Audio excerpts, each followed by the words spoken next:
Hello, everyone. Hi, guys. Hey, can you hear this, Drew and John? It should be applause. I'm not hearing anything. Not hearing. That's weird. Oh! I know what's going on. Un momento, por favor. Okay, what about this? Yeah. Okay, cool. Awesome. Thank you. And get some more sound effects while we wait. Pay no attention, people watching. I forgot we're live. Yeah, we are live. So bear that in mind. Okay, it's fine. No one sees my screen. It's okay. How are you both doing tonight? I'm good. Fantastic.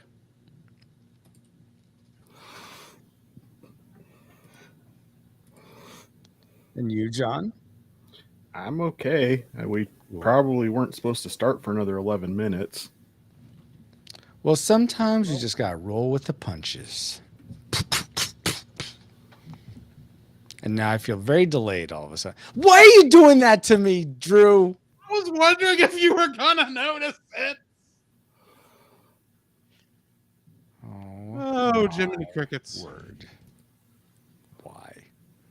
Why am I tortured like this? You got a lot of leg on your You're side, in this Frank. group? Yeah, I don't know why all of a sudden. That's weird. Let me check my my internet's here. It's not my internet that's messing up. I'm okay with it. I mean, I'm seeing green bars above my name on my little thing, so I don't know. How are you doing, Steph? Good to see you here. Hopefully you're well. I'm getting great. Well, I'm getting great download speed. I don't know about upload speed yet. That's not what I meant to hit. That's what I meant to do. Is that a big cat? That's a Tabaxi Barbarian. Okay. Buff cat. I'm getting great upload speed, so I don't know what you guys are experiencing. There we go. That's where I was trying to do. What we're experiencing, Frank, is really poor. Do you see this name down here? Do you see this name? Francisco. Roy Ease.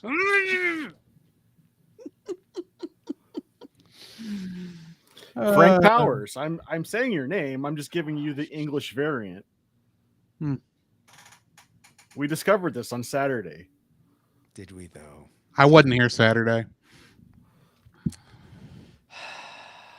So John put into the trivia that Francisco means Frank, though it really means Frenchman. Well, Francisco is the Spanish variant of Francis. Really, Geek Devotions.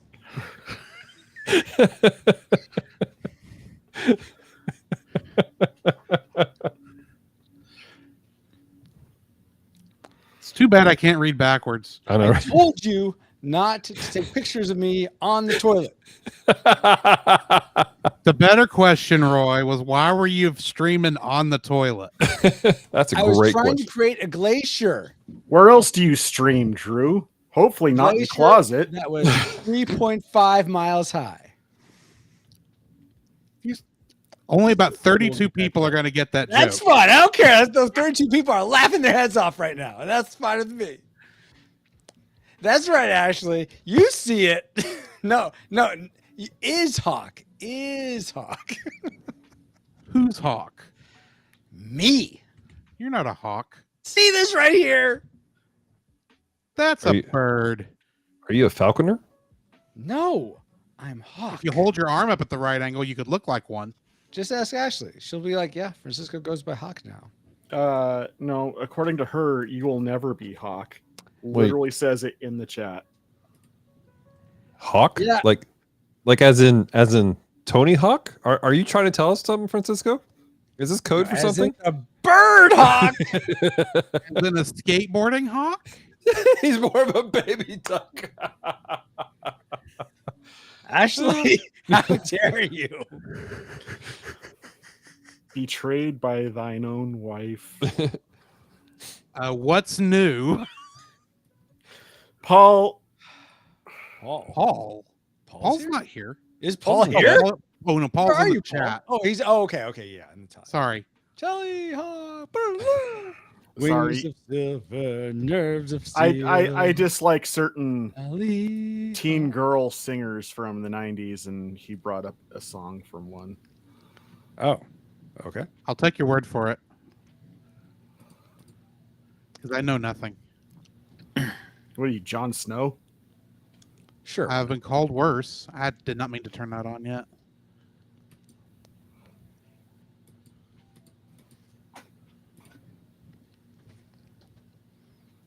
I'm just 80 sharing the girls screen. do sing better, Nekomata. You can join Paul. We're just not expecting that, but you can join. Yeah, you can join Paul. This The is Drew's links in- show tonight, Links in so our normal comms. So I dare say, Ashley, yes. And no, I'm not a skater. I've maybe been on top of a skateboard and probably subsequently fell off it. So I'm not a skateboarder. I have been ice skating, but that doesn't make me a skater. I have rollerbladed though. So on Blades of Glory. We do have photographic proof somewhere of that. Somewhere, yes. Photoshop is not. I see what you photographic tried to proof. do there, Valendro, but I actually liked Tattoo, so that doesn't hurt my feelings at all. I'm confused. Who's Valendro? I John. don't- Oh, in chat. yeah, in chat. I'm so confused. That's See- my homie. See, Frank, this is what's called crowd interaction. Yeah, Oh, is this how this works? we're playing yeah. the chat. You should know what this looks like. You know, I should know what this looks like. Yeah, But do say you? everything is slow and boring, Paul. Great. I'm not Retro Tony Hawk. I am just Hawk. See? Hawk. That's right. Confused. The Francisco- I'm so confused at the Francisco story.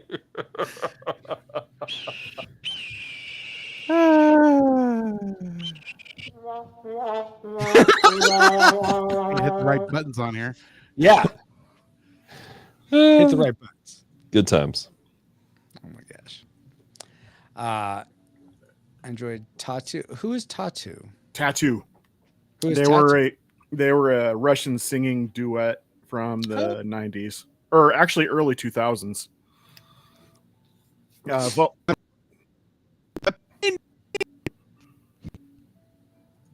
Did Drew just go robot on us? It sounded like he had a stroke. Oh. No, No. come back. No. The Matrix has you. Right? You took the wrong pill. Sounds like a T-Pain song. I have no idea. And no one's strangling a bird, Paul. That's my sound effect. It's your sound effect? Strangling a Yeah, bird? that's Why would right. you record that? How did you record yourself strangling a bird? And does PETA know? He's not actually. Not on yet. Stupid. Now it won't go away. There's two Drews. There okay. you go. Okay. Sorry, my share of screen was being stupid. Well, that's not good. Yes, that's what was being stupid. Okay, it's the computer. I can be stupid, but it's my internet connection that's being really dumb. Why are you giving me Pinocchos, Ashley? Why? I don't deserve any Pinocchos. I Maybe you need deserve. some Pinocchios. I'm convinced deserve- that's how she flirts with you. Oh, that's interesting. Oh, like Angry what- flirting. when It's the like- When girls would hit you with rocks when you were a Yeah. kid? yeah, that happened. I did have a girl Dallas, you are slap me booming, once. bro. Huh? You are booming, bro. I'm sorry. Is this better? No. Yeah, it's, No. still really, it's still loud. You are loud, man. Yeah. So Do fun better? story. Okay. Is this here you better? No. No? It's not better? No. How about now? You could come up a little bit more now. How about now? You should be good. Can you hear me now? Yes. Good. go. Exactly, So- Paul. I was pumping everything through OBS, which has a compressor on and everything like that. Mhm. But the board was still set for Celeste. So Oh. That just- makes perfect sense. I had to drop the gain by like 8 points. That's quite a discrepancy. She I'm usually loud. further away from the mic, or her voice is just low. She's She's- softer. She's quiet, and Dallas projects like a teenager in drama class. I wouldn't know what you're talking about. I never took drama class. And I thank did. you, Nico. Dallas has got the radio wasn't that announcer speedy. voice. I have the radio announcer voice, Yep. and yet I can't get a job doing it. RoboCop. RoboCop. Is that a play? I don't know what that is. outside There's of a- movie so- franchise. Should have a- bought a Honda, but I bought a Mitsubishi. There's a all right. So I Oh, obviously I know come what from you're a- doing. I come from a charismatic Pentecostal background, and there's all kinds of jokes about Oh, this is tongues. faking Okay. speaking in tongues, how people fake it. Yeah. And What there's about a that song shit about a Honda? Shoot a called mosquito. Pentecostal Horse Racing by one of my favorite all-time artists of all time, Tebow. And it's he basically is the announcer for a horse race, and everyone's horses are like named after those different things people use, like spelling Eddie, EDDIE. or Okay. RoboCop. What is it? Shoot a mosquito. Shoot about Honda, about a Mitsubishi. Mama say, Mama sa, Mama kusa. Yep. Wow. I'll take your word for it. Dude, I'll send it to Okay. you guys later. It is hysterical. Yes, we do need an interpretation, or else it's not authentic speaking in tongues. I agree, Paul. It's a horse race. I'm Baptist, so I don't speak in tongues. You'd be surprised what the numbers we do. I mean, if the Holy Spirit hits me, there's nothing I can do to stop it. But Word. under normal circumstances, I've actually talked to a lot of Baptist pastors who profess that speaking in tongues takes place and they do it, but they just can't talk about it because SBC will shut them down. wouldn't know. Not that deep into it. Right? I don't know if there's a music video, Paul, but you can find a YouTube video of it. It sounds like it'd be a Ray Stevens music. Oh. Mississippi- There's actually the World Revival is what you're talking about there, Drew. Yeah. Love that song. Oh my gosh. Mississippi Scroll Revival. And we got Nekomata quoting Scatman John. Oh, Scott Man John. The scat man. Beady beady beady boop boop boop. Yeah, Boop that's it. boop boop. Beady beady beady. Boop boop boop. Legitimately, Exactly. that form of music is interesting. Scat. Yeah. It's Well, it legitimately come- an interesting style of music. What'd you say, John? Well, I was about to say, as like Ella Fitzgerald. Oh yeah, absolutely. And so in what's his face was not at all. Who was his name? Frank Sinatra. He flat out apologized for his attempt to do scat. Well, that's because Frank Sinatra was a talentless hack who got his career started by the mafia. Wow. That's fair. That's fair. Am I behind? Or No, No. I'm behind or something. Frank, I think they're Frank's all going video in is and out of lagging. lag. I have great connections, so I don't know what you guys. It's your guys' problem, not mine. Apparently, you don't have great connections in the camera market because he needs cameras like Frank Sinatra. Oof. Huh? I don't get it. I don't really get it either. You said oof though. You must get it. Let's rewind Maybe the I can conversation. just see the burn if I don't know, even though I don't know how it's burning you.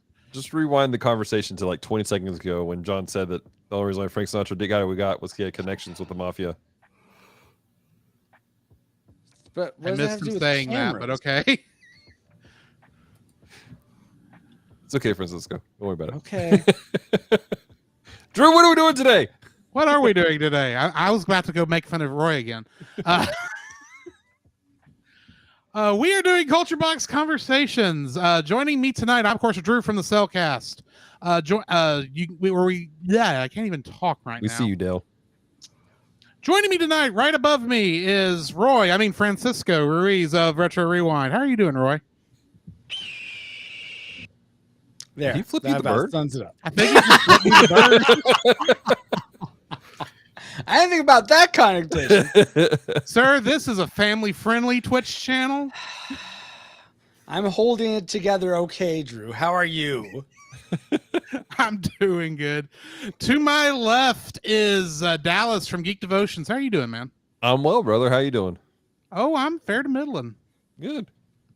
And to my upper left is the newest member of Culture Box, apparently Juan Fine Day, That's also me. known as John from Playing Games with Strangers. That's also me. Juan es muy guapo. Wow. One is I his think I stage watched name. that movie last week. You're El Guapo? You must have a plethora of experience. If you're El Guapo, would that make me, Francisco, and Dallas the three amigos? You did that in reverse. You want to do, don't you? Close Don't you wanna- enough. Ah, It's been a week. The fact that I actually did the whole thing is amazing enough in and of itself. That's for you, Drew. That's for you. double applause. Now, Frank, I know you don't know how to be funny, but the trick is yes and, not correct them. I'm not sure who this Frank person is. You keep referencing to Frank. There's Well, no Roy. Frank here. There's no Roy here either. Oh, he's having a Roy rage. Hey, you can see the skin color changing. That's not his camera, folks. That's his actual rage. So yeah, we are talking about different topics from around the world of geekery, and starting out, I believe Francisco is going to be talking to us about the new Indiana Jones film. Yes. Go ahead and spin that up so we can take a look at it. I mean, you don't have Working to on it. play it. We don't want to get copyright struck or anything. But I have it muted. they're Disney's coming after us, shutting down the stream. So I yes, thought you were dubbing the video because you did that. I'm Indiana Jones here with a present. Don't you like it? Oh yes, I love it so much. See, let's get her a drink. She loves my present. So I want to go to a train. Can you take me to a train? I'm gonna punch you in the face. Okay. No, I'm not really gonna do this. How far are we gonna go? I was wondering. Behold, I have that. found the diaper of dementia. So this is the second trailer for Indiana Jones and the Dial of Destiny that came out, I think, about a month ago now. So we're a little bit about. behind the ball. We didn't have a Culture Box in April. True. So, but this one came out, and I'd like to hear your guys' initial impressions. We all watched this, I believe. I'll give mine first. I thought it was a bit more intriguing than the first trailer, but I'm still very, very leery. I feel like Crystal Skull, you know, that fanfic that happened. I was about to So say, you're going to sour- actually mention that the Crystal Skull exists. Yeah, that fanfic Roy? of Crystal Skull. I don't know, some college students did, I think. A college student named Steven Spielberg. Okay, he went to college, USC. It still applies. He was a college student. See how that works, Drew? Anyway, him and his buddy Jorge did this Crystal Skull fanfic, and it kind of soured me to Indiana Jones. So, but I'm curious. Let's see, John, what did you think of this trailer? Are you an Indiana Jones fan to begin with? And does this trailer make you think, oh yeah, I definitely want to get back into that world? Or are you hesitant about it? What are your thoughts? Harrison Ford's too old. I mean, Okay, I don't want to be that guy. There's a reason why I called it Indiana Jones and the Diaper of Dementia, because no one wants to see a geriatric running around trying to go toe to toe with people who are half his age. And I'm not trying to sound ageist, but it's just it doesn't strike me as being a super believable concept for me. Mhm. Rob Zombie once said that he doesn't want to do music for too much longer because no one wants to see a 60-year-old still at the party trying to act like he's a big rock and roller. And I think that is being demonstrated in this instance by Harrison Ford trying to do action movies. You know, the more they go into it, the more I have to suspend my disbelief. So Yeah. Okay. That being said, I don't mind the concept of this movie. I just wish that they would have taken it back to the 30s and gotten a different person to play Indiana Jones. Okay. So it sounds like you're saying it would have been great if they started the James Bond approach where it was just different stories with different actors all playing the sort of the main role, that type of dynamic. Yeah, initially what the big rumor was that Disney was going to cast Chris what's his face as the new Indiana Jones. Pratt? Yes. Hemsworth? Pratt. Pine? You know, the kid that played Han Solo in Solo, I would have accepted too. No, that's an incorrect answer, Drew. Correct. I'm I agree sorry, with have John my on own this. opinions. I actually liked Solo, so You and 5 other people did. I'm sorry we have taste. I'm sorry you have that taste as well. That's I mean, Anyway, he I'll was pray- I'll pray better for you, than what's his name from Even Stevens, whatever that Shia LaBeouf. oh no, he was a bad choice too. And that was the other thing. What from Kingdom of the Crappy Skull, Shia LaBeouf was supposed to take over as the new that's Indiana right. Jones character too. And Thank now Jar Jar Binks that didn't happen. with the Dial of Dementia, they're gonna pass it over to who I guess his daughter is who they're trying to play this young girl off as. it's his goddaughter, apparently. I don't know. It's just like I'm like, how many illegitimate children are they going to give him? You don't know? Did you not watch the trailer? I'll take that as a no. You didn't. Oh my No, god! I did. I saw. Oh. I saw. I Oh, saw. I actually saw it in the theater when I went to go see Sisu this No, last this weekend. trailer. Oh, you saw Yes. this trailer in the theater. Okay, okay, Yeah. okay. Gee, wow, I Roy, understood you are what he just meant, Roy. You were just eager to jump on my case. Yeah, here, I bro. am. Do you need a Aren't I? hug? I hate to tell you this, John. He's always like this. What are you talking about? Always like this? I'm never like this. This is like first time. I'm going to drive down to Portland, sir, and just. Thanks for doxing me there, John. I'm I sorry, thought you were in Long- Gravity Falls, Oregon. Celebrity Falls, Oregon. Gravity Falls. Gravity Falls. Okay. I'm kidding. I think people know I'm near Portland anyway. Rage Cisco really. Perhaps. Okay, whoever's got the music. Yeah. Why is that music Not me. so loud? It'd be my channel, but I'm not the one playing the music. Holy Moses. That must Is have that been you, Dallas. Dallas? I didn't realize it was still on. Oh, and now you're loud again. I'm loud again. Okay. Yes. You are. I haven't changed anything. Oh, weird. Except turning the music off. It's like you Yeah. jammed a microphone in your mouth. It's just like. Admittedly, right before you turn the music off, it was starting to get really loud. So That's- Yeah, weird. so maybe there's an auto gain control on Restream. I think sometimes if you don't turn that off, that might be a thing. Okay, so John, you're not really looking forward to this. It sounds like you don't want to see a old Indiana Jones running around. Dallas, I just don't how see it do you getting feel above about the standard set by Kingdom of the Crystal Skull. And those were high standards. I said what I said. You can apply what you want to it. I just don't know if I misheard you or not. But Drew, Dallas, what were your thoughts on this trailer? Are you fine with an older Indiana Jones? Do the geriatrics need to be more in the spotlight? Well, the way that they played it hey, out, representation matters. the way that they played out the trailer, it does a lot of flashbacking to a young Indiana Jones. Yeah, I So- thought the de-aging looked actually pretty good, and made me actually long for them to make a movie back in the '80s again. So I think that it'll be okay. I think that he's as a plot device it's to show that he's he's old. He can't move around. He can't do what he used to do, which we're all saying, yeah, bro. And I think he knows it.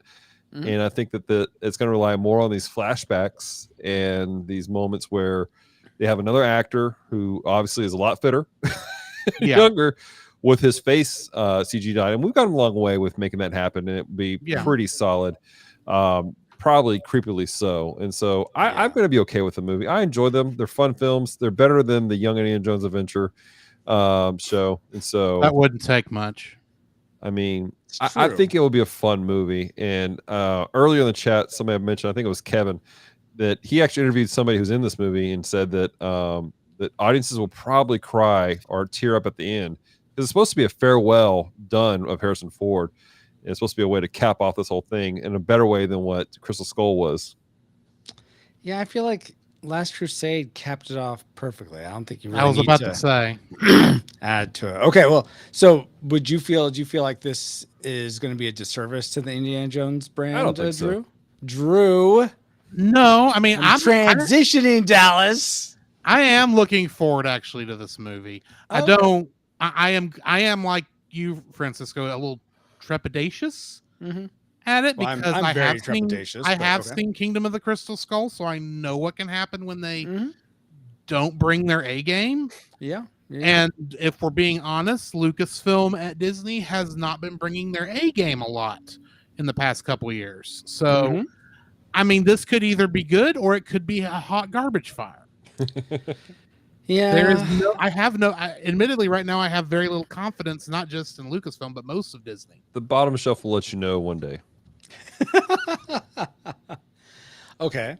So I feel like I sort of alluded to it with what I said, that there's this aspect of this film where especially when they flash back to young Indiana or Harrison Ford as he looked in the original trilogy, the actual, Indiana Jones movies, when they show flashbacks of what he looked like then, de-aged, of course, it made me long for another film in this universe with that young Harrison Ford that was still good, because I remember reading the Young Indiana Jones novels, like the small books, and those were adventurous, those were fun.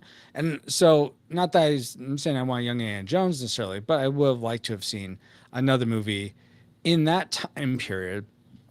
I don't think we're ever gonna really get that. There's too many modern sensibilities that influence the stories of today that I unless you get people that's honestly the only in recent memory, the only franchise that I feel has done a successful like adaptation of old material into a new era is Cobra Kai.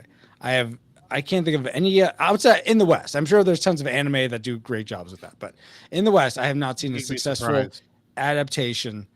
I'd be surprised that there isn't or is in anime. You would be surprised if anime has a lot of decent adaptations, because I don't think it does. Okay, Lady that could be. Material. Okay, I don't know. That's fair. I just haven't seen enough anime to see those. Like I haven't seen the new DBZ movie or anything like that. Though that's more of a continuation. I Anyway, think Drew's speaking to the whole live action adaptations. Hmm? oh, I meant no. I meant live like action adaptations. There's only one good one of those. So, It's and that Dragon was Ball Alita Battle Evolution. Angel. I want to see Aaliyah Battle Angel. It's It's good. so they're, good. they're talking about making sequels. Cool. I know you have it in the back there, Dallas. Anyway, so I But wonder Dragon though, Ball if my Evolution, heck no. if my nostalgia for the core trilogy is just making it impossible for me to like this movie. And I'm curious if you guys find that with whether it's Indiana Jones or anything else these days. It could be Chippendale's Rescue Rangers. It could be anything like that. Do you guys find that the things you hold dear as children make it hard for you to accept the things that are coming out today? Or do you think it's other things that are getting in the way of that? Let's start. I'm curious, John, what are your thoughts on that?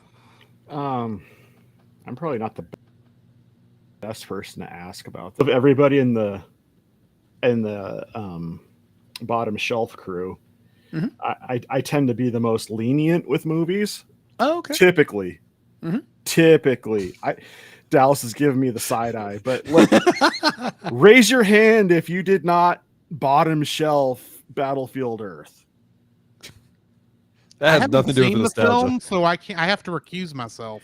No, I haven't seen either. I was making a pointed comment towards Dallas. But Okay. no, it like the first series that comes to mind would be the Evil Dead, and Mhm. I Oh yeah, because they just had a recent one, right? Mhm. And they also had the remake back in, what was it, 2014? Oh, did And- they? I Yeah, don't they did. remember. They rebooted it, Oh. and I enjoyed both of them. To be perfectly honest, I did not like Army of Darkness, and That's the one I think I might like of the three. Oh, really? and It's the only one of just the have three I've sense, seen. but I don't And- know. Evil Dead 2 is not my favorite of the original trilogy, and Mhm. a lot of people get upset about me, but it's just like, for me, nostalgia is great, but nostalgia is the new opiate of the people. You know, if we want to get a little bit Marxist about this. I wonder if that's always been the case though, because I remember like back when I was growing up, there's all these grown ups saying, "Back in my day, it used to be like this," and so I think that's always going to be the I get the- that. I get that, but the thing about it is people who are nostalgic for 80s and have a type of nostalgia that it's almost like it's militant. Like, oh, you guys don't even know what good entertainment is. You know, back in the 90s, it was like, "Bleh," you know, and so Are you describing gatekeeping? no, because Oh, that thing gatekeeping's that not a doesn't thing. exist? Are we really going to get on this spot? It's called you, Paul. Dallas. I am channeling the Paul vibes. I'm just saying, if gatekeeping doesn't exist, then Can who we keeps let the gate? John just finish his point, please, before we derail me?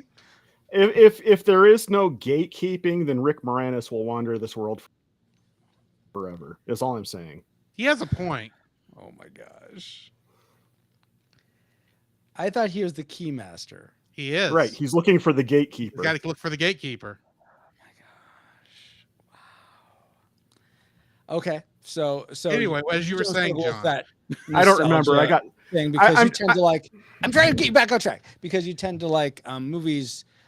You're not as nostalgic for movies from the past. You think that people are militant almost to the. They're almost to the point of militancy with like, right. oh, stuff was so much better in the 80s and 90s. But the thing about it is that the reason why I think making new content for old franchises is so difficult is because they're trying to make the old content with new societal standards, which ruins what made the old content good in the first place. Yeah. Like, you can't make Temple of Doom PC. There is no woke Temple of Doom. I'm sorry. I mean, yeah, you start with opening credits and smash cut to end credits, and you're good. Dallas, you were sort That of would betray far more than Kali Ma did. you were shaking your head there. Do you not agree with what John was saying? No, I'm or- saying you can't do that. You can't Oh, okay. just. But I mean, it's such a terrible web you have to weave through when you're dealing with nostalgia properties. And the guys in the chat are talking about how Hollywood's on this kick right now of nostalgia. And Dale said a great statement about how the 21st century needs its own heroes. Yeah, But at the same that's a great time, point. We're having to remember that we live in an age where, how do I put this? I saw a interview with what's his name? Is it Matt Damon? Matt Damon. The guy that from the movie Fortnite with the movie? apples, who was a student. That's Matt Good Damon. Goodwill Hunting. Yeah, Good Will Hunting. That's it. I saw an interview with Matt Damon. He was talking about how media right now, cinema as a whole, is in a weird place. Used to, people could take risks. People could create movies that they wanted to make, and people would take a risk on it because, okay, we'll get you eventually in the possibly make up some money in the rental market later or something like that. But now everything is so, like, it goes to streaming so quickly. There's no time in the theaters, and we're so fast paced that everything, if you bring a script to a theater production house, it has to be one that's going to make money, period. 100%. And so cinema is now going, what makes money? And so that's what we're seeing pushed through all the cinema right now is what makes money. And Yeah. right now, and I was just talking to Celeste about this. We're in Walmart, and Walmart was playing Evanescence. Mm-hmm. And Wow. and Celeste and I were talking about it, and I had a realization in my head. 30 years ago, the songs we heard in Walmart were Michael Jackson and the Jackson 5. Not Michael Jackson, but the Jackson 5, the Temptations, Yep. all those things. Why? Because the people who had money, Mm-hmm. I've heard. I think I know where you're going with this. yeah, Continue. while shopping, the people who had money, that's the stuff that made them nostalgic and they enjoyed it.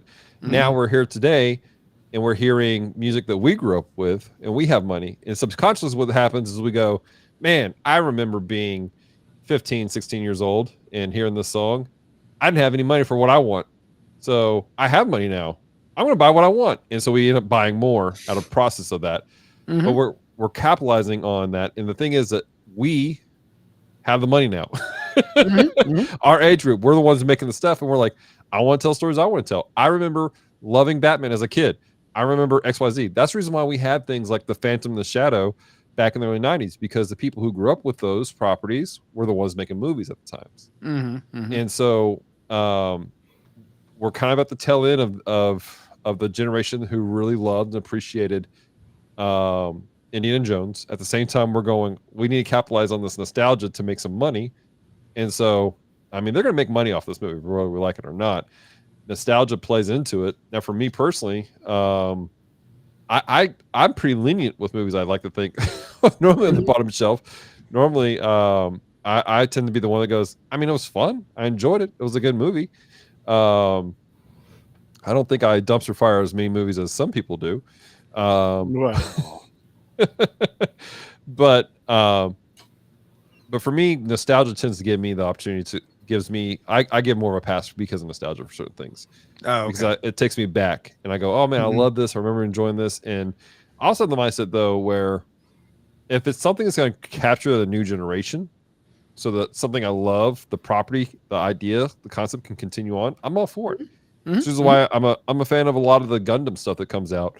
I love Gundam, and every time there's a new there's a lot of people in the Gundam franchise that they did not like Witch from Mercury at first because they felt like it was such a huge deviation from what was happening in previous Gundams. Now, that being said, at the start of season 2, everything went to crap, and everyone's like, "Oh yeah, this is Gundam," and all the noobs are like crying in a corner except for John. Yeah, this is what, and the funny thing is that's what's got me in the Gundam. So I mean, and that's why I love this thing, was it's a new thing that brings new people into a fandom that I love. And so that's a whole catch with nostalgia and dealing with these properties is I get, oh, they're ruining. Are they ruining it? Or is it just they're trying to appeal to a younger audience so that something you love can continue? Well, I mean, and that's how I feel with Cobra Kai. I feel like they've done a great. They've represented the old, the sort of the old guard really well. They've held them in high esteem as they're trying to introduce people to these new characters that you can fall in love with, and that will conceivably carry on the legacy. Yeah. And so often, like with Indiana, cycling back to Indiana Jones, I feel like they're just clinging to this corpse.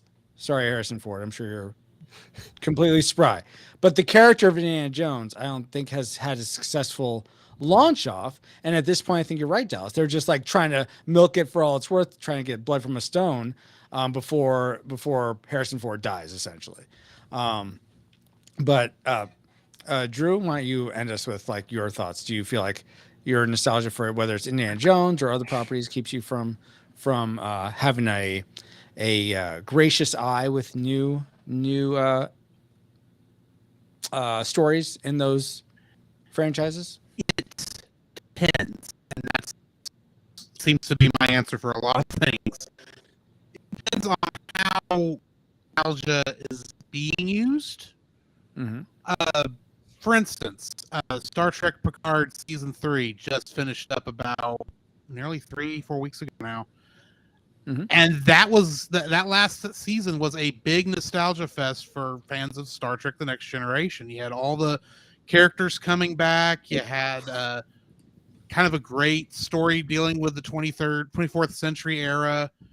Trek storylines that all came up in at that point, and they kind of were doing that in season 1 and 2, but they never really went through with it. And then season 3 came out, and it's like, oh, but I couldn't wait to watch each episode. But then you compare that to something like, say, Rescue Rangers, Mhm. or we're trying to make a sequel to Roger Rabbit, but for some reason can't use Roger Rabbit for more than one scene. That's pretty much what that movie was. Mhm. And we're going to try and bring back Rescue Rangers, but we're not going to actually bring back Rescue Rangers. And we're going to try and make fun of all this Hollywood stuff all the way through, like having the ugly model of Sonic the Hedgehog be a character in this for a while, and then having He-Man and Skeletor show up for no good reason. Wait, this is all in the Rescue Rangers? Yes. When I say What it's does this have to do with Rescue Rangers? I haven't seen it, so don't. Fair. okay. I mean, we did listen to my the Cellcast's reaction to that episode. That movie. Okay. It was not a bad concept, but it was not Rescue Rangers. Mhm. It was about the characters as if they were actors in the Rescue Rangers show, trying to stay relevant. Mhm. Which got really weird when you found out that Zipper and what's the mechanic mouse's name? Oh, Gadget? Gadget. They got Yeah. married and had kids. Wait, the fly and the Yes. mouse? Yes. Wait, was the fly voiced by Jeff Goldblum? Because that would have been a nice homage. No, Oh, I don't well, remember. then who I voiced hate it. Other than it was kind of a deep Barry White kind of sound. Oh, gosh. Bob was having a heart attack. It was. They just did. They that movie didn't just trash on Rescue Rangers. It trashed pretty much everything, and yet it was still kind of a celebration, but kind of not. Weird. And it just like took all the nostalgia anyone had for any of those properties and just kind of jumped up and down on them pretty bad, in my opinion. Mhm. So I mean, it depends on what they're wanting to do, how they're using it. So I mean, when you look at Indiana Jones, I'm a little worried Mhm. because I saw Indiana Jones 4.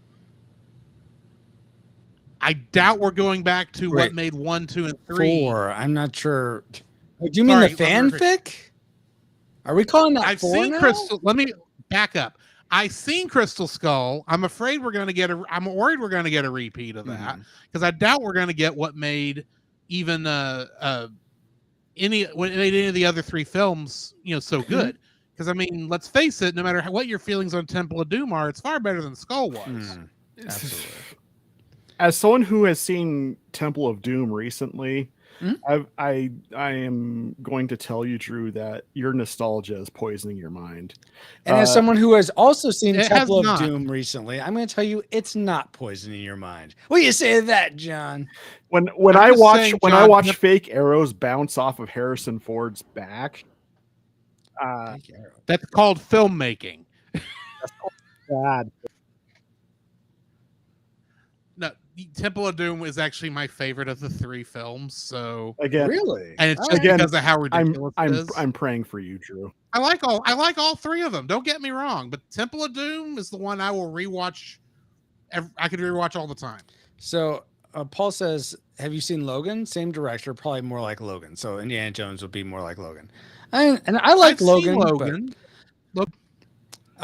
We should wrap up this portion. I do Yeah. want to answer Dale's quick question about if Arnold was actually to do King Conan, would you see it? That's a good I question. probably, I mean, I'd have to see a trailer. I probably would if he's just like, here's my quick thing. They need to have a good handoff to someone else.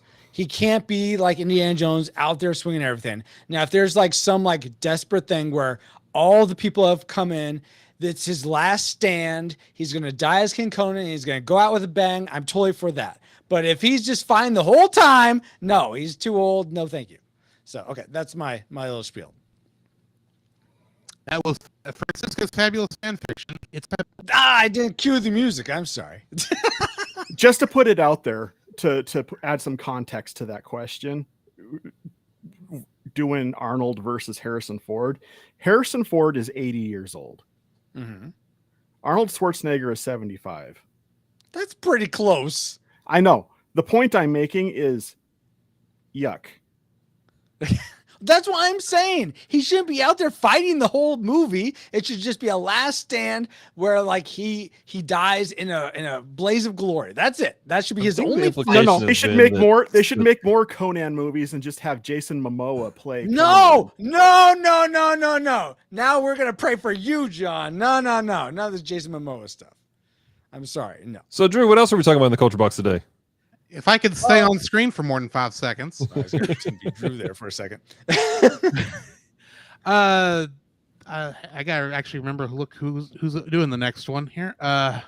Who's I on believe first? that is Dallas. It is. Dallas. Yes, with a riveting story of something. Yes, something about Cleo, which I think is a Netflix. Yeah, Miss movie Cleo, she's that back got again. rot- Yeah, that got Miss rotten Cleo, scores exactly. like immediately upon release. Yeah. So for those who missed it, Jada Pickett Smith put out a docudrama is what it's been labeled as, about the queens of Africa, basically. And part of the problem is that the way they're portraying Cleopatra.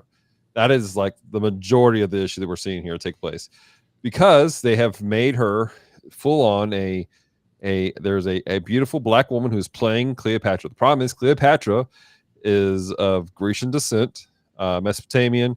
If anything, she looks probably closer to more Arabic than she does, More like olive skin. Yeah. yeah, than flat out African. And it's become a hot topic debate. I've yet to watch it. My understanding, though, is part of the opening is an older woman saying, "Don't believe everything they teach you in school. Let me teach you the real history of our people." And that's problematic because it's not. And in fact, Yeah. Egypt, the freaking country, is suing them Mhm. about Cleopatra. Queen Cleopatra is what it's being called, because of the portrayal of Egypt. And there's a lot to it. Egyptians are tired of not being represented well in media. I think the last time I saw a Egyptian playing Egyptian might have been Moon Knight, which was fabulous in my opinion. Yes. So, but they, it came out. It actually has less scores than Velma. Wow. That is something. sad. Yeah, which you guys may know, Velma was beat out for a terrible score for Dragon Ball Evolution. And so people just flat out dislike it as a whole, because it's another part of this whole twisting of history for an agenda.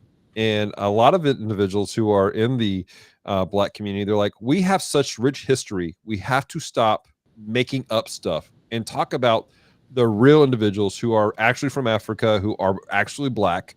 Because that's the thing, is Africa is a beautiful, massive country Mhm. with various cultures, it's I think various it's a continent. Oh, thank you, continent, but has various countries, has various cultures, and various people in it. Lots to talk about within the entirety of the continent itself. Mhm. But there is a active mindset of changing up things, and this is kind of just the next part of that, where people are just like, why are we doing this? Why are we lying, changing things out, when there's so much more you could be doing? And now there was an argumentation about, well, we didn't get mad about the Cleopatra movie from back in the day when Elizabeth Taylor. thank you, Elizabeth Taylor played, because Elizabeth Taylor did not represent Cleopatra either. That Yeah. woman is wider than a sheet of paper. I mean, But she just but Dallas, 2 wrongs make a right. Wait a second. yeah. Thank you, Zoolander. So, anyways, I hate to tell you this, but 2 wrongs don't make a right, but 3 lefts do. Okay, Reliant K. so, but there's a whole I just lost my mindset, but that wasn't right either. But the question is, somebody asked one of a representative from from Egypt, like, why are you okay with this and why aren't you okay with that one? And they're talking about, we are in 2023, and as a whole, we're talking about try to be more accurate, represent the people, and stuff like that. And this is claiming to do that as a documentary. Now, granted, it's a docudrama, but it's a documentary, and it's just not accurate. And if we're going to say we're doing accurate stuff, you can't do something so inaccurate. And there's a lot of issues within Cleopatra. It's not just again, it's a beautiful woman who's playing Cleopatra, and nothing against her and her acting, but there's the whole cast is off in a lot of ways. And Drew just sent me a thing. There's been an update. The audience score over. Hang on. The audience score has actually gone up by 1%. But the tomato, the official reviewers score has gone down to 10%. Exactly. So it's just a struggle in the cinema space right now, dealing with this whole conversation about what does it take for us to tell good stories and accurate stories. And it's sad to me. It really is sad to me what's taking place, because Jada has a talent and she can see things, but she could very easily have picked a plethora of things. There was another movie that came out last year called Warrior. Are you talking about the Warrior Queen? Yeah, Warrior Queen. Something like that. Yes. Which was which was legitimate about a African tribe. However, the problem was they portrayed them as these heroes and these great warriors. Well, they were warriors who only went out at night and attacked when people were sleeping, and they weren't fighting the slave trade. They were feeding the slave trade. Yeah. And again, I know on the surface it looks bad. We have 4 white dudes talking about this, but Right. people from I'm half. Thank you very much. people from the black community are going, why are we doing this? Why aren't we telling the stories of our people and telling them well and telling them the way they're supposed to be? And it's a frustration of mine, because there are so many great stories that we could be telling about so many people, but we're choosing certain things and we're either race swapping them or we're just flat out telling wrong stories.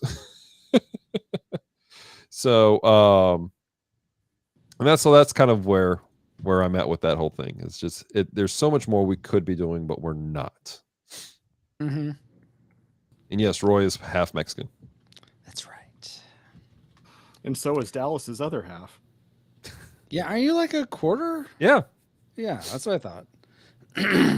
My Mexican is so minuscule. I can't claim it really. There's some back there, but not a lot. There were At so many places I point, wanted to most go of with us that are conversation. mutts anyway, so I don't. I'm mostly British. There is a. So I'm gonna say there's a joke told by Paul Rodriguez. He does this. I wish I could find it. He did a comedy special, HBO comedy special in Texas, I think in San Antonio, and he makes this joke where he says, "I'm a kind of coffee color," and he says the sooner we all look like Filipino people, the happier we'll be as a people. But it's just all intermixed and all sort of. I guess you don't necessarily want homogeneous everywhere, because then that takes away some of the flavor. Right. Did you just correct my pronunciation? Yes, I did. I'm with Drew on this one, dude. You put the wrong emphasis on the wrong syllable. Genius. There we go. Homogenous. Lord. I suppose it's Homo sapien too, huh? No, that's homo. Yeah, I didn't think so. That's right. So, Boom. Okay. Anyway, bring this into a convection about Homo other is a separate things. word in that phrase. Does it bother you guys when stories are being told and they're claiming to be a more accurate representation, but they're not? And does that ruin a story for you? It would depend if I noticed it or not. Mm-hmm. And I'll admit that, because I do not have like all the knowledge Mm-hmm. of a lot of these things. I saw it too. We're not going to repeat that, but that's hilarious. I have no idea what I just said, but let's move on. Did I just step in it like really bad? No, it's in the chat. Oh. Wow, Francisco is so red right now. Oh, I see.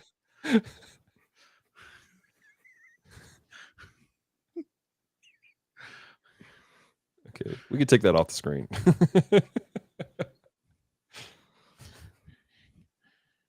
Breathe, Francisco, breathe. I'm good. I'm good. Sorry. Anyway, all I was saying was half the time I don't even catch some of this stuff. So, I mean, I may not be the one to actually make the judgment, but when I do notice like an issue where it's like, that's obviously not how it was originally, I can see where it would cause an issue for me, but I can't say I've been able to catch it a lot of times. I'll admit that. So for me, if you're labeling yourself, and I had this conversation with Ashley earlier, if you're labeling yourself a historical drama, I am fine with you taking liberties. A classic example, I would say, is the movie Braveheart. If you've seen, spoilers for Braveheart, William Wallace, played by Mel Gibson, the actual William Wallace was not alive during the same time period that the woman he ends up with, the French princess, I forget what actress played her, they weren't alive at the same time. They weren't contemporaries. But the scriptwriters, I think it was Roy Wallace, no, Randy Wallace. Phew, dodged that bullet. Randy Wallace. He actually put them together because this is a more dramatic, it has a more satisfying ending to have that happen. And if you're just making a drama based on historical events, that's fine. But if you're labeling yourself a documentary, I'm expecting factual things to have happened, and it may not have a satisfying like rush of emotion at the end, but that's okay because these are just the facts. Now, Sometimes the facts aren't very satisfying. Now and they're that's calling okay. this a docudrama. They're not calling it a documentary, but a docudrama. How is this different? I feel like where that's we're skirting kind a of little bit. race swapping, Mhm. especially with the opening. Again, I've not seen it, but what I've heard is that they're saying don't believe everything they teach you in school. I'm telling you the true history of it. That's part of the catch for some people. Yeah. Does that change things with your being okay with docu dramas? I'll say Changing this. details. I'll say this. Most people would be upset if the fictional Black Panther was ethnic swapped with like a white person. So to ethnic swap an actual historical character, I think is doubly bad. So I have a problem with it in that regard. And that does bring up the question about the race swapping aspect of it. There was, in light of what has come out, people, again, and I want to make sure this is understood. This is not just white folks being angry about stupid stuff.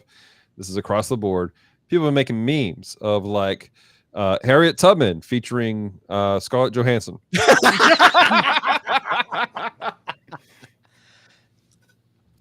You know. Yep. Or Selma Hayek. Put Selma Hayek in there. Yeah, I mean, whatever. But yeah, so. But as just to put up the fact that that's part of the contention we have here. I think we should have a movie where Selma Hayek plays Abraham Lincoln. Well, so here's the thing. Like, if you take a work like Shakespeare, I think most of those characters could be played by anyone of any ethnicity. I don't think that's really a problem because they're usually fictional. I guess Julius Caesar would be the one where you'd probably want to, have someone from Italy, maybe if you had to be that close to it. But at the same time, you don't go to watch Shakespeare's Julius Caesar for the historical actors. Yeah, exactly. Well, okay, let's take one more step further now. What about Scarlett Johansson playing the Major from Ghost in the Shell? That was a hot topic conversation. Oh, I can defend them because that was not that was a generic white person's body that they put a Japanese person's brain in. If you watch the movie, that tells you that. So the movie actually defends itself before anyone had a chance to complain about it, but no one gave it time enough to do it. And I want to add another layer to that. I agree with you. I'm with you on that, Drew. Of course, I'm one of the ones who watch the anime. I have and other problems manga. with that movie, but that's not one of them. Well, and they went to some people went to Japan and they asked the people in Japan, "Hey, are you offended by this?" And the people in Japan like, "Oh my gosh, she looks great. She's doing a fantastic job representing, the Major and stuff." They were fine with it. And so it almost becomes part of the question of like, are people just being offended for other people, and the people who are involved either don't care or they're not offended for other people, and the people are like, hey, no, this really is offensive to us. Well, I mean, there is the possibility, and I think this happens more often than not, that the people virtue signal, and they think they're trying to show that they're an ally of this other group, only for that other group to tell them, no, that's not offensive to us at all. Yeah, I made this point on my stream just on Saturday for I don't know why it came up, but I think I said something in my head that I guess someone might have found offensive. I'm like, don't come out with pitchforks about it. It's okay. We're all okay. And then I sort of buffeted that by saying, you know what, if you are ever offended personally by something I say on stream, like it hurts your emotions, there's something in your past that this brings back something painful, please let me know, because I would absolutely apologize for that and endeavor not to bring that up again. But don't, if you want me to apologize, if you're offended on behalf of someone else, especially someone else you don't know, don't come at me with that. I'm not going to fine. I'm going to double down and say more of it. So that's my take on it, because I feel like let people speak for themselves. These other people, especially other people groups, are not your pet projects. You're not their savior or whatever, unless you're Jesus. Now, if Jesus comes to me, Francisco, I need you to stop, then I'll be like, okay, Lord and Savior, I will. That's my 2 cents. John, what do you think about this? You haven't said much. That's because race is a hot topic, and I don't want to touch it with a 10-foot pole. Ooh, touch it. That's fair. That's fair, and that's the thing that it has to be respected. That's part of the problem is there are people who are speaking ignorantly, and there are people. I'm sorry, it happens sometimes. There are people who I don't know it all. Are being intelligent about it, and they are speaking on it in a good way. And then there's some people who, they just know that they just don't want, because of how hot topic it is. They don't want to talk about it. They don't want to get into the conversation. Yeah. And that's perfectly fine. That's fair. Well, there's a whole thing because absolutely. Yeah. Here, It's allow me to clarify. I live in a predominantly white city. I did not grow up in a system of ingrained racism as is being purported in other parts of the country. We were always taught tolerance in school, and everybody is an equal, and blah blah blah blah blah. My family, my family line didn't enter the country until about 1913. Sure. So my family wasn't a part of the whole slave trade during the colonial through Civil War era. So I don't have a dog in that fight either. That being said, over the course of the last few years, and Dallas can testify to this because there's been some conversations about this, I have amassed so much white guilt that I have developed almost a complex to the point where I have this irrational thought that all black people hate me regardless of what they say. Oh, geez, that sounds horrible. So to have to live with that, John. Oh no, it's bad, and it was actually something that was ingrained in me by one of my favorite books, which was Lovecraft Country by Matt Huff. I recommend it, but it's a difficult read. And there is a mutual friend of mine in Dallas named Carlos. Love that dude. Who is going to read that book, and we are going to sit down and have a conversation about it for a different podcast. And that's where I'm going to flesh out a lot of my... And for context, Carlos is an African-American raised in Georgia who actually encountered the KKK as a young man on a regular basis. And so that's where I'm going to kind of flesh that out. But to put it in a nutshell, the whole topic of race is a very weird topic for me because I haven't encountered it a whole lot where I live, and I have a lot of weird perspectives on it that I know to be irrational. So I generally don't discuss it very much, especially in a public forum. That's totally fair. I'm gonna give a quick correction. So the movie I think we were referring to before was The Woman King with Viola Davis. There you go. Ah, okay. No, that's totally fair, John. Thank you for being so upfront with sharing about that. Now that I just threw a wet blanket on the conversation. Seriously, Dallas, can you stop escalating? You're like Batman over here. You want me to be the Joker? Is that what you're looking to be? Maybe? I mean, you're kind of crazy already, but no. So, and John, flip me the bird. John, the thing is, it's not a wet blanket. It's just it's the natural flow of the conversation. These are hard conversations we had to have with each other as men, as Christians, as individuals to walk through some stuff. You know, is there some stupid stuff happening? Absolutely, and you know, on every side of the line, and we have to be able to walk through that. And you're walking through that right now with Carlos, doing that kind of stuff. And for context, John knows very well I do not do racism at all. Like, I tried to get him to read this book with me and Carlos and join the conversation. He won't do it. Panda said no. So like I have a physical like reaction to racism.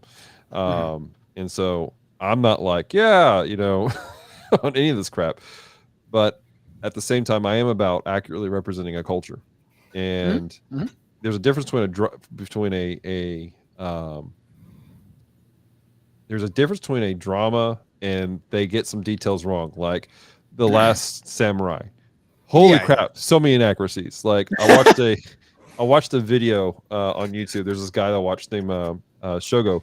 The movie is that the movie where a samurai sends a fax to Abraham Lincoln? No, it's the one where Tom Cruise teaches Japanese people at Scientology. No. He doesn't teach him. He learns about the way of the samurai. It's actually a really good movie, in my opinion. It is a good movie. And look at this. It's listed as an action drama, not docudrama, not documentary. That's action drama. Hence my point. It's a difference between that where there are some inaccuracies. The style of his armor and several things just don't line up together. But when you're trying to tell me something that is like, oh yeah, this is accurate, this is how it's supposed to be, I take issue with that because you are perpetrating lies within a culture. And some people do it with good intentions because they are just ill-informed, and I have a lot of grace for that. But when there's clear things that have been presented to you and you double down, I have issues. That's the I think that it have you guys read or watched 1984? Yeah. Okay. I've seen the Apple commercial. Wow. I read but and I know both. of it. 1984. You may not quite get this reference then, Drew. 1984 is in my to read list. So there's this place that the main character works at. I'm not going to spoil too much of 1984, but for context, and I didn't even forget the main character's name. I should look it up while I'm saying this. But he works at the Ministry of Truth, which really in the 1984 speak is really them erasing things in newspapers, destroying the old newspapers, and writing new history essentially. And they do this over and over and over and over again. And Winston Smith is played by John Hurt in the movie. And whenever this type of thing happens, I feel like that's exactly what's happening is we're revising history. Oh, we got to take that part out. We can't let people know that happened. We got to write it a different way so that in the minds of the future generations, they don't know this happened. And when you do that, it makes it harder for past generations to see, we don't want to go return to this point in time where things were bad, or this was an awesome point where things were great. We want to emulate that. That was the 80s. Specifically in 1984. Oh my gosh.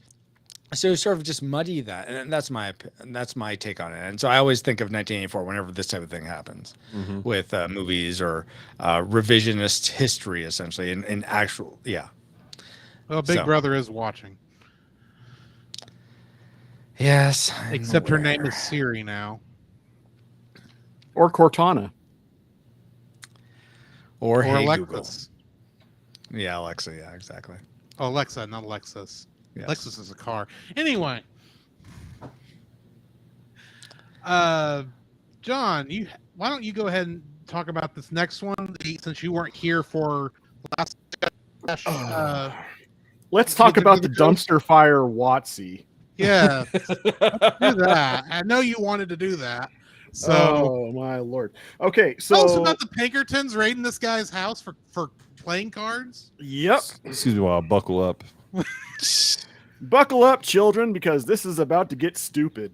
All right, so everybody's favorite Hasbro, or if you want to double down on it, Wizards of the Coast, whom I shall refer to as WotC, recently sent the Pinkertons to a residential address to recover a box of cards from their game Magic the Gathering, which was legally sold by somebody who sells Magic the Gathering cards. They threatened they threatened violence and intimidated the homeowner as well as his family. Started disturbing his neighbors as well to recover this, just for playing cards that were released a bit too soon. And I'm not talking about like a year early leakage. We're talking about a matter of weeks. And so, yeah, it just another notch on the scruples of Wizards of the Coast, who, may I remind you, recently tried to repeal the OGL, which allowed people to openly game and create content for their other property, Dungeons and Dragons, to which said community was what made Dungeons and Dragons the profitable game as it was in the first place.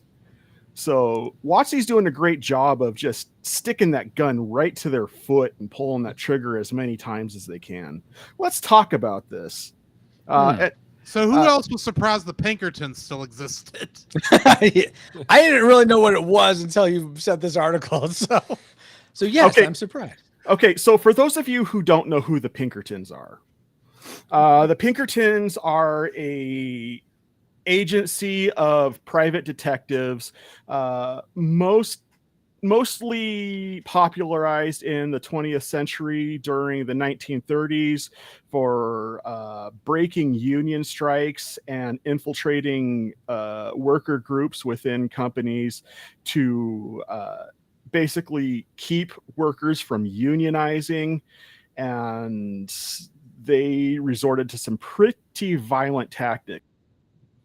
Now, obviously, modern day aren't supposed to be like that, but They have an office just about an hour and a half away from me. mhm. Oh, fun. So this is like the least customer friendly or fan friendly way they could have resolved this situation. Yeah, somebody, I am keep doing my best to keep this stream family friendly. So let's talk to somebody I who has. appreciate that. Let's talk to somebody who knows a bit about WotC. Drew, what are your thoughts? Oh, you think I know on about this. WotC? Well, more of a D&D person than I think the other two are, or at least I would assume so. Because I think I've played about as much as Francisco has, to be honest. I've played a lot of Magic. Well, I play Magic too. Well, okay, but I think I may be the least qualified. well, fine then. Dallas, Sir, you know about MTG, and you're kind of in the know as far as other WotC properties, and I think all three of you know about the OGL debacle. So let's hear what your opinions are on this. it is I think that, and the problem is, I see things coming from the top down. And Hasbro, we've talked about before, is bleeding money right now in various reasons and various wise. I think that the low point for them was Battleship, the movie, which will probably be on the bottom shelf at some point. Just Not if real. I can help it. You don't know what's in the dumpster. So None of us do. yeah, but they are hungry for keeping their money and trying to stay afloat. I was talking to a buddy of mine who's pretty well in the know about some of the stuff, and he projects that Hasbro as a whole will go under in the next decade because of how much they're bleeding and how much they're killing off a lot of stuff. In order for games like Magic the Gathering to survive and D&D to survive, they're going to have to get bought out by somebody. And that may be Hasbro selling them off just to recoup some losses after what they've gone. In the Magic the Gathering world, they have been hemorrhaging money for various reasons. A couple years ago, they had this big event where they put out these rare foiled cards. And now the official stance on from WotC is they don't recognize the secondary market. Yet they keep creating things that are rare. There's one or two of them, and they know in the secondary market they're going to shoot up in price and range. And they put out these foiled cards, and they were special packs. So you got with the box set, but they had a defect to them where they would start to what the community called Pringle, where they would literally bend to look like a Pringle. So what's the problem with that? Well, it's no longer allowed to be. Well, you can't eat it, but you can't use it to play with the game. And it's tasteless. It's At least illegal. not with that attitude.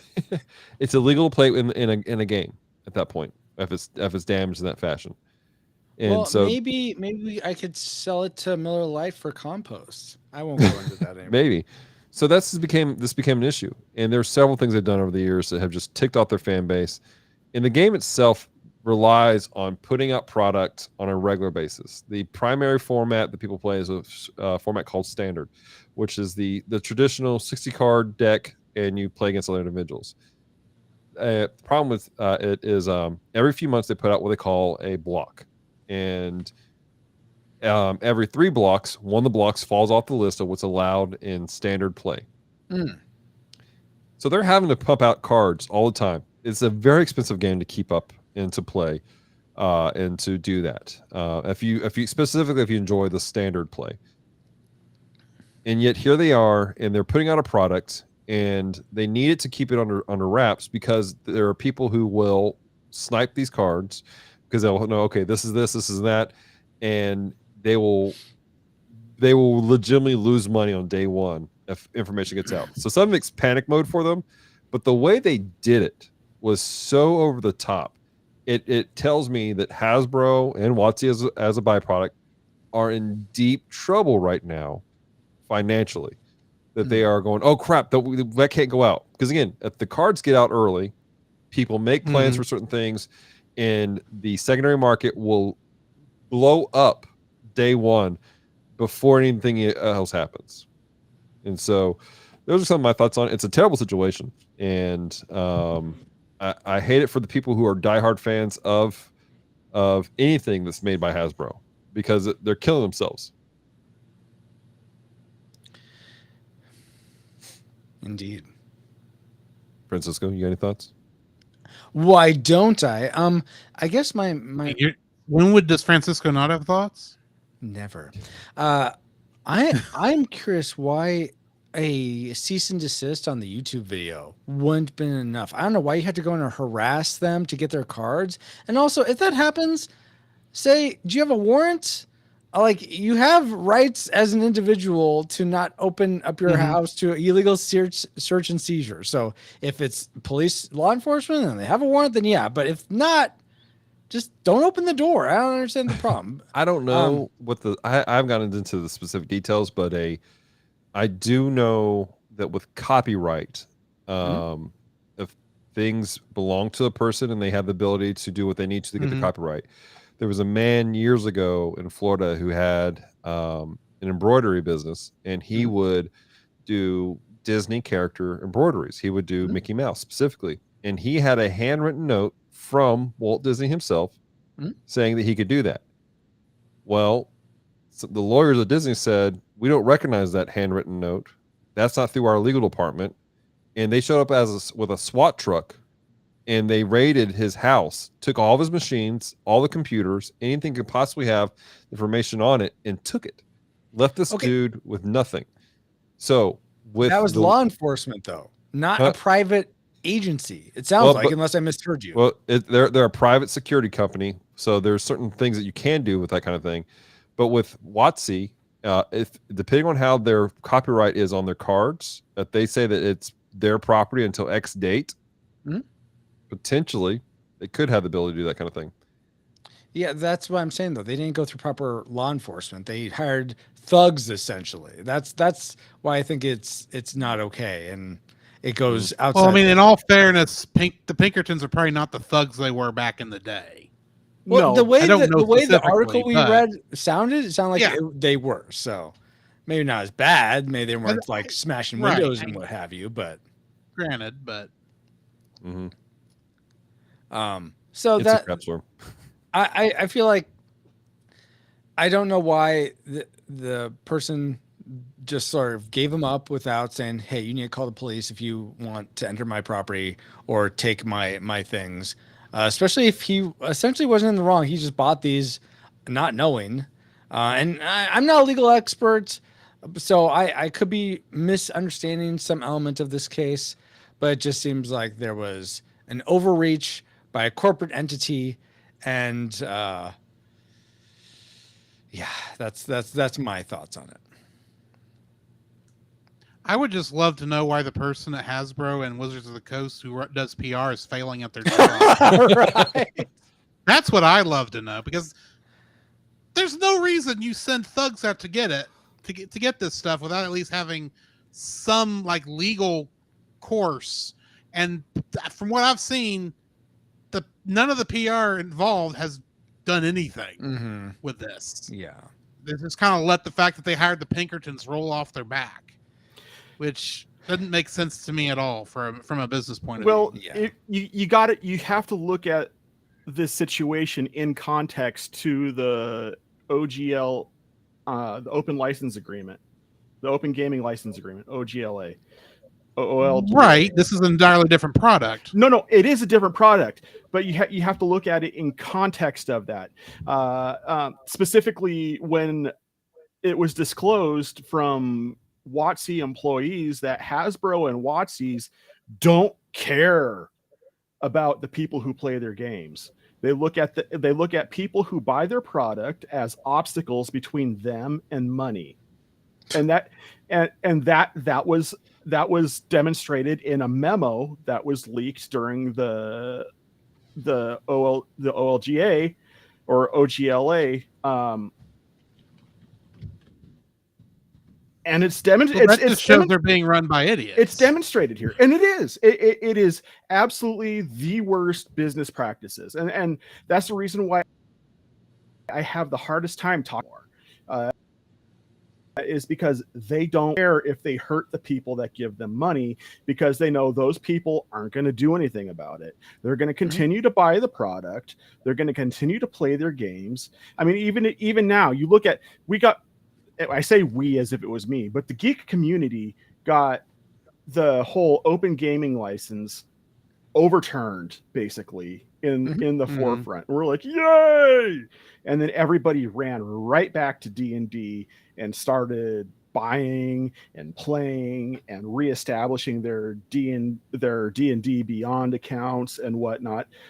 Nobody learned anything from that. Mhm. And so, what does that tell WotC? Well, we can do terrible crap to people and then just sit in the background for a few minutes and say, oh, ow, we learned our lessons, we're so sorry, and then we're going to treat you like trash again. Honestly, the whole situation with Wizards of the Coast is a giant dumpster fire. Dallas started this whole conversation by saying Hasbro and WotC in tandem are hemorrhaging money. And I say, great. Let it burn. Let it fail. I am ready for it. There are other games out there that are just as good, if not better, that don't get recognized because they are overshadowed by large corporations who have the money to do crap like this and keep everything else subverted. Mm-hmm. Exactly. So I want to clarify something. There was a question in the chat about whether or not there was compensation. And it looks like the compensation that took place was they replaced the cards that he had. They were going to compensate him with different set of cards because he had bought these legitimately. Now the article does not say that the Pinkertons actually harmed him physically or kicked down his doors or anything like that. Mhm. but they did threaten him with legal action and harassed his neighbors. And so it doesn't look like there was any physical, but there was definitely we're going to sue you. You're going to go to jail, all kinds of that kind of stuff. Dallas, Uh, Dallas. I will say I have read other articles where it was mentioned that they did threaten physical violence. oh, really? Okay. I'm just reading the one that I have Fair in front of me. Yeah, I mean, I feel like I don't know. I wasn't in that situation, but it seems like I guess it depends on where it is, like what part of the U.S. this was in, because I think this took place in the States. But I almost feel like, okay, I guess you could try to sue, but you're not allowed to be in my property. I don't know. Maybe and again, I may find myself in a different situation if something like this happened to me. I don't know. It just really depends on the situation. I hate that this happened, and I feel like it was such an escalation from some like I think just I mean, companies are so quick to just do strikes on YouTube. Fine, give them a strike to take down this video and send them a cease and desist letter. Like, you're in possession of embargoed property. If you do not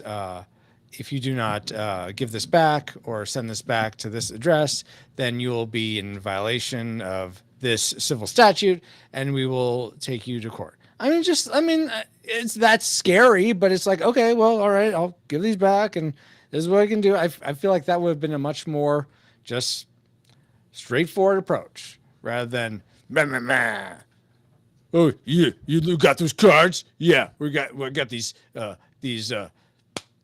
fists. They're coming to give me your face if you don't give it back. Yeah. That was a reenactment worthy of unsolved Was it now? mysteries. Yeah. In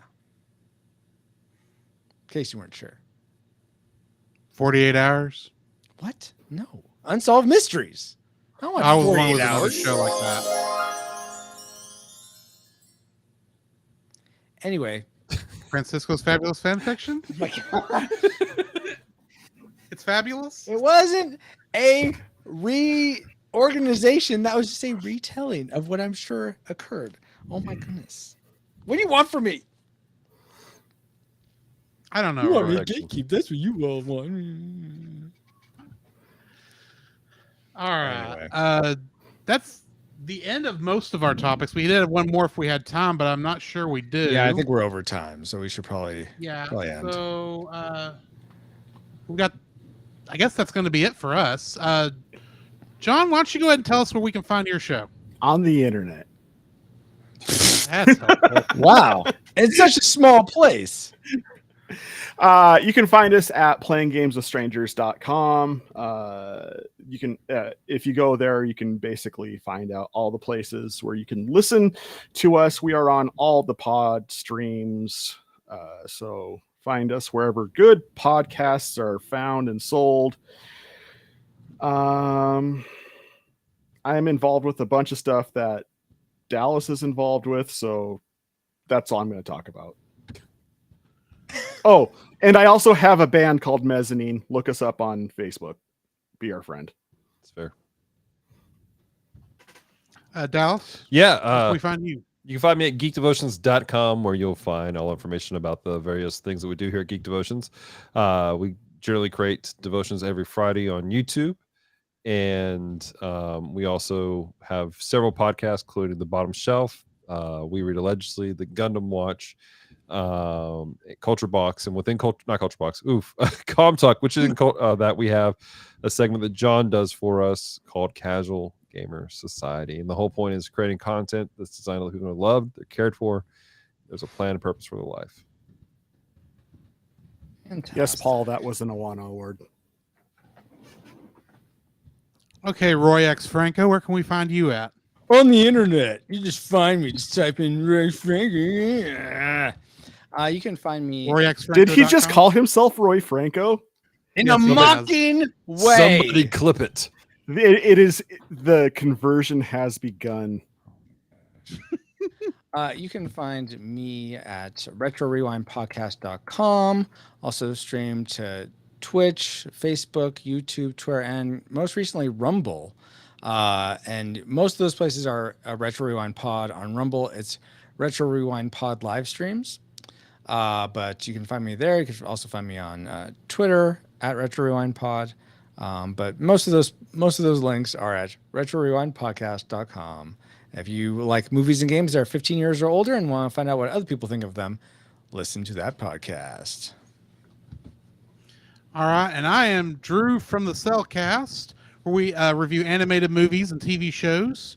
You can find us at thecellcast.podbean.com, and we stream recordings of the shows every Friday night. So come join us for that. I guess that's going to be it for tonight. Mhm.